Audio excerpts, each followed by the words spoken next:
রাজধানীতে এবার সন্ধান মিলল টর্চার সেলের, যেখানে মানুষ ধরে এনে জিম্মি করে চালানো হতো নির্যাতন।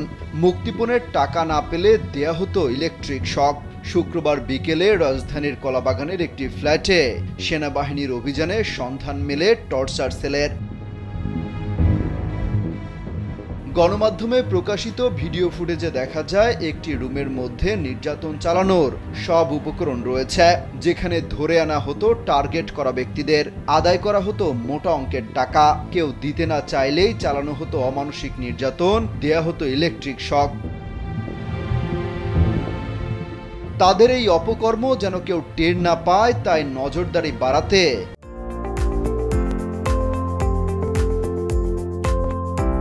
বাড়ির চারপাশে বসানো হয়েছিল সিসি ক্যামেরা, যা টর্চার সেলে বসেই পর্যবেক্ষণ করতেন অপরাধীরা।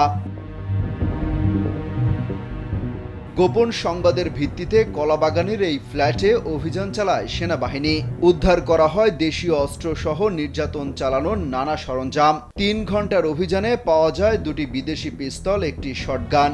পুলিশ জানায়, ভুক্তভোগীদের অভিযোগের ভিত্তিতেই অভিযান চালানো হয় সেখানে। ঘটনাস্থল থেকে আটক করা হয় 2জনকে। পিস্তল, 13 রাউন্ড গুলি, একটা এয়ার গান, একটা পাইপ গান, তারপরে কিছু আপনার হলো দেশীয় অস্ত্রপাতি, একটা